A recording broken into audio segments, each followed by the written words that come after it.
Welcome to Karthik Tamil defence updates. இன்னைக்கு நம்ம என்ன டாபிக் பார்க்க போறோம்னு உள்ள போலாம் வாங்க.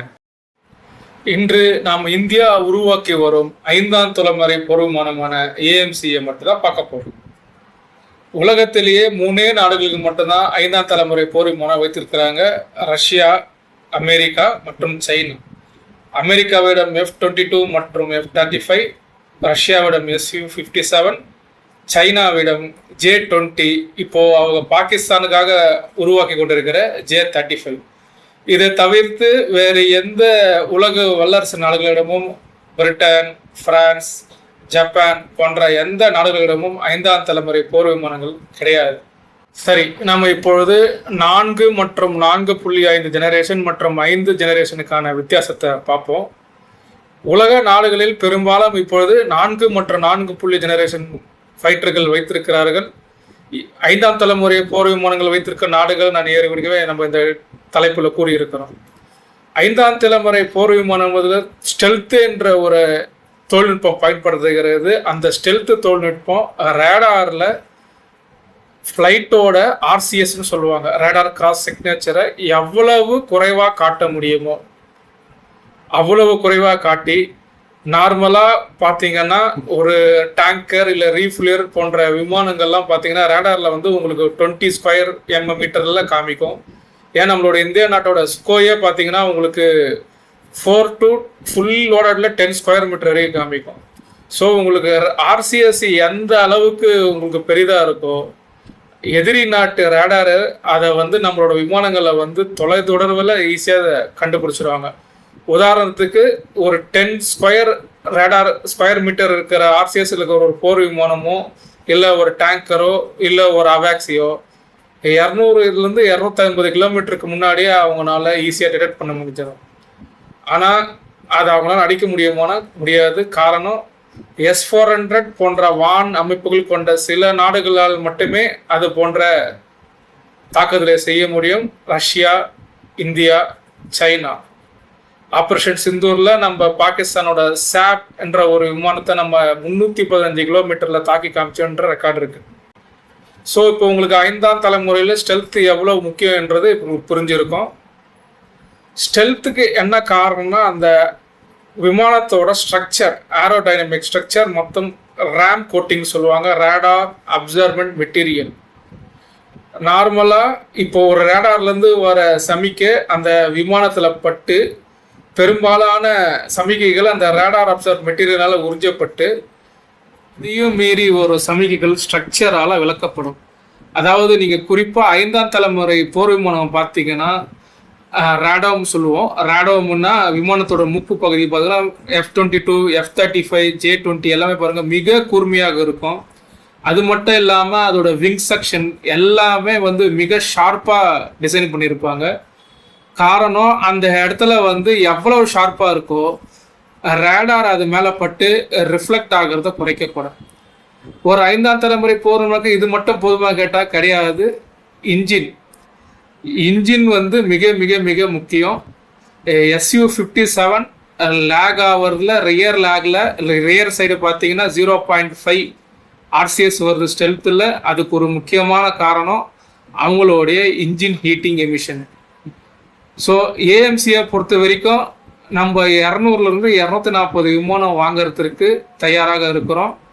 ப்ரோட்டோடைப் இன்னும் உருவாக்கி கொண்டு இருக்கிறார்கள். முதல் விமானம் வர்றதுக்கே 2032 இல்லை 35 ஆயிடும்னு சொல்லப்படுகிறது. முதல் 40 விமானங்கள் Mark 1 வெர்ஷனில் வரப்போகுது, தேஜாஸ் Mark 1 மாதிரி. ஆனால் இந்த முறை இதை HAL கிட்ட ஒப்படைக்கலை. இந்த முறை கொடுப்பது டாட்டா மற்றும் L&T அண்ட் கல்யாணி ஃபோர்த் நிறுவனம் தான் தயாரிக்க போகிறாங்க. ஸோ முதல் 40 விமானங்களுக்கு அமெரிக்காவிலிருந்து வரும் general electric 414 GE 414 INSC customised engine தான் யூஸ் பண்ண போகிறோம். அதுக்கு அப்புறம் தயாரிக்கிற Mark 2 வெர்ஷனுக்கு நம்மளுடைய சொந்த இன்ஜினை பயன்படுத்த போகிறோம். அதற்கு 2 பேர் கடும் போட்டி நிலவுது. ஒன்று சாஃப்ரான், இன்னொன்று ரோல்ஸ் ராய்ஸ். மேலும் இன்ஜினை தவிர்த்து ஸ்டெல்த்துக்கு கூடுதலாக நம்ம பேசப்படுவது இன்டர்னல் வெப்பன் பியூன்னு சொல்லுவாங்க. பெரும்பாலும் 4 மற்றும் 4.5 ஜெனரேஷன் அனைத்து விமானங்களில் நம்ம வெப்பன்ஸ்லேருந்து எல்லாமே எக்ஸ்டர்னலாக தான் லோட் பண்ணி எடுத்துகிட்டு போக முடியும். ஆனால் இந்த ஸ்டெல்த் விமானங்களில் ஸ்பெஷலாக இன்டர்னல் வெப்பன் பே டிசைன் பண்ணுவாங்க. 4.5 ஜெனரேஷன் அளவுக்கு நம்மளால் இதில் எடை கொண்டு போக முடியுமானா 5th ஜெனரேஷன் இன்டர்னல் வெப்பனில் அதில் சில லிமிடேஷன் இருக்குது. ஸோ இப்படி இன்டர்னல் வெப்பன் பே உள்ள வச்சு வெப்பன் எடுத்து போகும்போது அந்த ஸ்டெல்த்தை முழுமையாக நம்மளால் பாதுகாக்க முடியும். நம்ம ஆம்கா போர் விமானத்துலேயும் அது மாதிரி தொழில்நுட்பத்தை கண்டிப்பாக கொண்டு வர போகிறாங்க. சரி, ஆம்கா போர் விமானத்தின் சில அம்சங்களை பார்ப்போம் வாங்க. அட்வான்ஸ்டு ஏஎஸ்ஏ ரேடார், அதிநவீன ஏஎஸ்ஏ ரேடார், சென்சார் ஃபியூஷன் மற்றும் ஏஐ அசிஸ்டட் ஏவியனிக்ஸ் இருக்கும் என்று கூறப்படுகிறது. பல இலக்குகளை ஒரே நேரத்தில் கண்டறிய முடியும் என்று வல்லுநர்கள் தெரிவிக்கின்றனர். மல்டி ரோல் கேப்பபிலிட்டின்னு சொல்லுவாங்க. அதாவது யூஎஸோட F-22 பிரைமரி மிஷின் பார்த்தீங்கன்னா ஏர் சுப்பீரியாரிட்டி மட்டும்தான். ஆனால் நம்ம உருவாக்க போகிற ஆம்காவில் air superiority mission, ground strike, deep strike, electronic warfare counter முறை மற்றும் செட் என்று சொல்லுவார்கள், suppression of enemy air defence system.